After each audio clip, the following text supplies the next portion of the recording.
Hey, I'm Andrew with Colorado's Reliable Electric. I'm going to show you how to do a manual transfer switch with a portable generator, which we do have running. You can probably hear in the background. One indication to see that you're out of power when the lights are off, and also the meter display is going to be blank. Most meters have LCD screens these days, so if you don't see any display, you are out of utility power.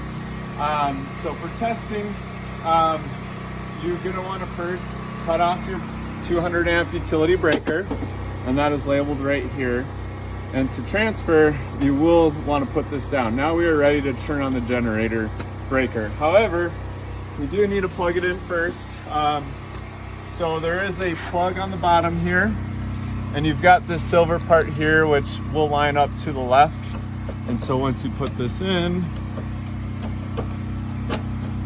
you can twist it on. And then once you're all fired up, if you have a lot of heavy loads and a smaller generator, one thing recommended is to turn off major loads. In the summer, you'd want to turn off your AC units first.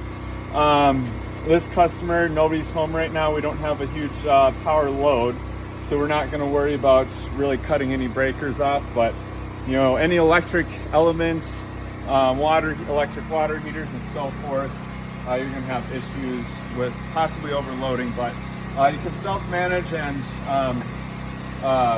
load shed according to your generator's capacity. So we will now cut on the generator breaker. You could hear it bog down a little bit. And now we've got full power to our home. We do have a 15 amp surge protector here. That's one way to know that we've got power, but if we were to go inside, we would have full power to the home. So as far as disconnecting, reverse the operation. You're going to want to first turn off your 50 amp breaker for your generator. Generator load lights up. Move your bar back up. Turn on your utility power. And then you can turn on any breakers that you may have load shedded during the process. From here, you can twist this out and pull it, and it is ready to be coiled up and stored away. And that's how you do a manual transfer with one of Generac's manual transfer switches.